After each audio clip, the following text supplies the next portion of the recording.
me something good.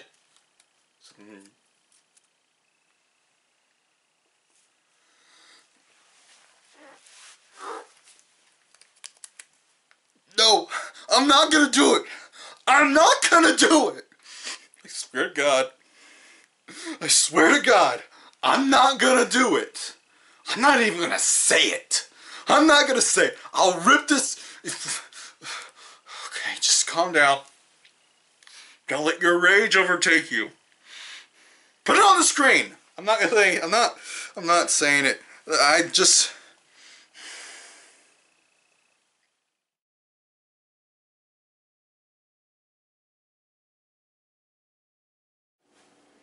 Good evening, ladies and gentlemen. Welcome to Dino Days with your host, Odie. Well, I've held off on this video long enough. Let's talk about Tyrannosaurus Rex. Yeah, I feel this guy needs little in the way of an introduction. After all, most of us were probably introduced to dinosaurs, or even prehistoric creatures in general, by the Tyrant Lizard King. Personally speaking, well, of course I liked T-Rex when I was a kid, but as I've grown up and discovered so many more unique and interesting dinos, this bulky, round-headed behemoth has kind of fallen out of favor with me. Nowadays, the Mesozoic predators that interest me are more slim and between 15 to 30 feet long, like Dilophosaurus and Baryonyx and the like. And hey, if you still like T-Rex, more power to you. Far be it from me to tell you what kind of dinosaurs you should like. Besides, just because Rexy isn't my favorite, doesn't really take away from its countless appearances in media. I'm pretty sure it'd be near impossible to find any piece of dinosaur media that doesn't include old bad breath in some way. Now, I was going to name drop everything that T-Rex has been in, well, that I could find, and in rapid succession. But that led to an almost hour-long video and some hundreds of hours of raw footage, at minimum. I'm not joking. So instead, I'll just talk about the more notable examples, as well as ones that I at least have something to say about. So, no better place to start than the beginning. It's widely considered that the first appearance of T-Rex in cinema was in the short film The Ghost of Slumber Mountain, released in 1918. This was actually a first in many ways, because not only did it showcase the first fight between T-Rex and Triceratops, a fight that I've seen so many times at this point that I know it better than my own wife, but it was also the first movie featuring actors and stop-motion dinosaurs on screen. Well, as best as they could back then. I actually like the design of the T-Rex in this, even if it is scientifically inaccurate. Something about the meaty neck really sells it to me, like he'll just flex it and make all the Lady Rexes swoon. Anyway, another well-known silent film featuring T-Rex is, of course, The Lost World. I was pleasantly surprised to find that it actually kind of played second fiddle to Allosaurus, who interacts with the characters, and even plays third fiddle to Apatosaurus, who's shipped to the modern world and goes on a King Kong-style rampage. Speaking of, T-Rex also appeared in King Kong, as I'm sure all of you know. So the usual argument comes up when talking about this particular scene: which movie did it better? The 1933 original Kong, or the 2005 remake Kong? You ask me my opinion, well, I could go either way. The original has a certain charm and is still a technical achievement at the time, and while the remake on a whole is kind of a bloated mess, the fight itself has the Peter Jackson-esque goofiness that I love from his earlier films. Yeah, it's silly, but it's still intense by how it snowballs into crazier and crazier situations, and it has some nice references to the original. Getting back on topic, let's jump ahead a few decades to 1956 with the documentary The Animal World. This is mostly about the modern age, but it starts with 10 minutes of stop-motion dinos, and I want to talk about it. You know, if that's okay with you. So this segment was made by the famed stop-motion animator Ray Harryhausen. Which means I'm obligated to show this. Harryhausen? Harryhausen's? I hope you're happy.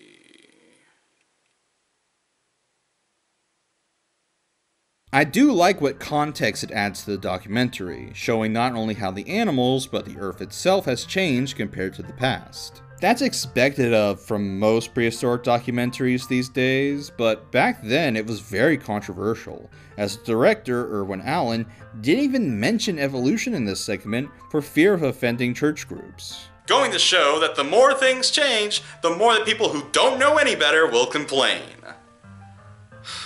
Well, at least it's something worth complaining about, unlike Walmart greeters or coffee cups. Let's step out of the world of stop motion and move up a few more decades to 1988 with the animated movie The Land Before Time. We're starting to enter the realms of dinosaur things that have affected my childhood, so I'll try to keep the rose-tinted glasses off. Try. I am planning to do a review of this at some point, and its billions of brain-dead sequels to a lesser extent, but for now, we're just going to talk about the T-Rex in it. Yes, its design is pretty over the top with dark scales and red eyes. No, seriously. But I can't help but be amused by how agile this thing is. You see it jumping and climbing all over the place like it's a raptor. Actually, no, it's more like one of the contestants on those athletic TV shows. I'm expecting it to fall into some deep water at any moment. Oh wait. Okay. Maybe just a little bit. Man, this T-Rex is just so cool. I mean, it scared me so much as a kid that I couldn't even watch it for years. But man, I just love how this thing looks and sounds. How could you not love this? Oh man, this movie is so good. I needed that. Next up, Jurassic Park. Oh. I've said before that I'm not the biggest fan of the Jurassic Park movies, but that doesn't mean that I don't recognize their good qualities, especially the first one. The original Jurassic Park has a great cast, a phenomenal score, beautiful cinematography, and solid practical effects. It's just whenever it has to be about dinosaurs that I have issues with it.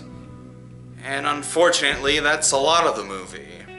Anyway, T-Rex has appeared in every one of these, but they've all been tweaked in some way, so let's just talk about the first one. Part of the reason why this version of T-Rex is so recognizable by the general public, and not just because it's been marketed to death, or extinction, is because of its fantastic introduction and simple but solid overall design. No joke, the slow build-up and compromising setting really makes for a horrific atmosphere, and if that's not enough, the practical effects will certainly add to putting the fear of God into you. Yeah, and even I'll say that that roar is still pretty cool.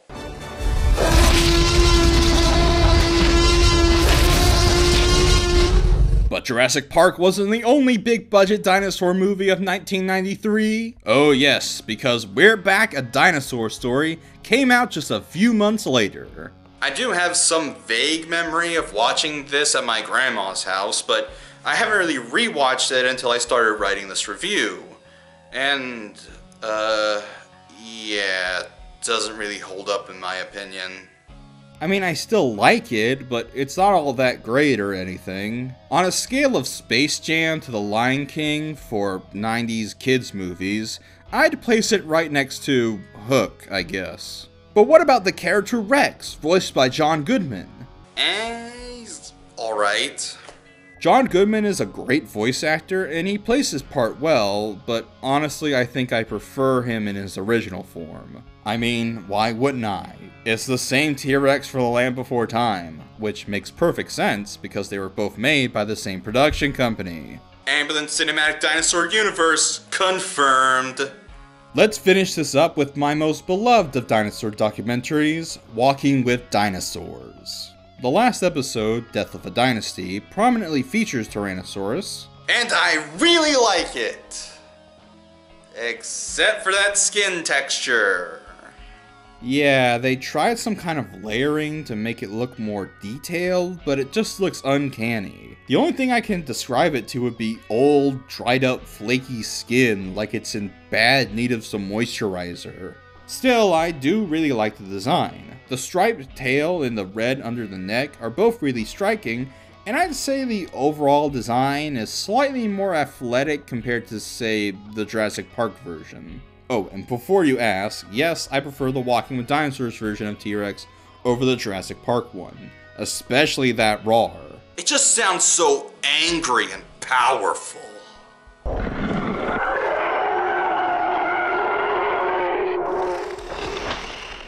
So, in conclusion, you know what? I should actually just tell you why I put this off for so long. The original idea for this video, the name-dropping everything featuring T-Rex thing, was just so taxing and ridiculous that it just wasn't a realistic goal or was even fun. I tried. I really tried, okay? I searched wiki articles, streaming platforms, museum gift shops, dollar stores, mom and pop video rentals, and even traveled the country to try and find anything and everything of T-Rex media. Really, I was just taking it way too seriously, and by the time I had gathered anything, I had moved on and just couldn't force myself to work on it again. Breaking it down to just talking about things that I had actual opinions on made it a whole lot more worthwhile to me.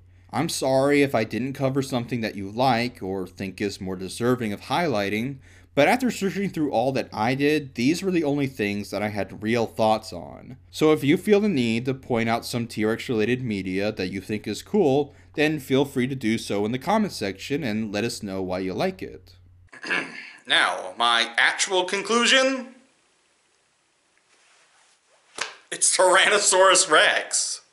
Nothing I can say will change the popularity of Mr. Fathead, but at the very least I can respect it for introducing the kids to dinosaurs and prehistoric times, which hopefully will push them into a whole new world of science or even influence them to become paleontologists. That is reason enough, at least for me, for T-Rex of all things to be so popular.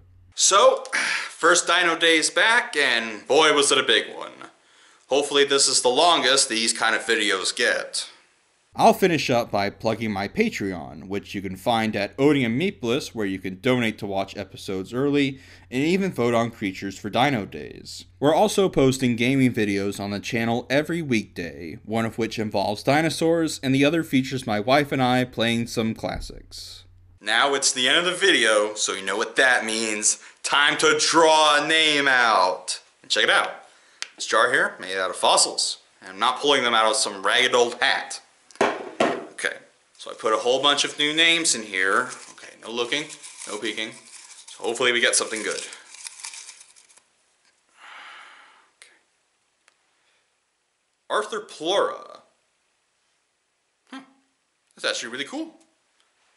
Can put that back in there. See you guys next time.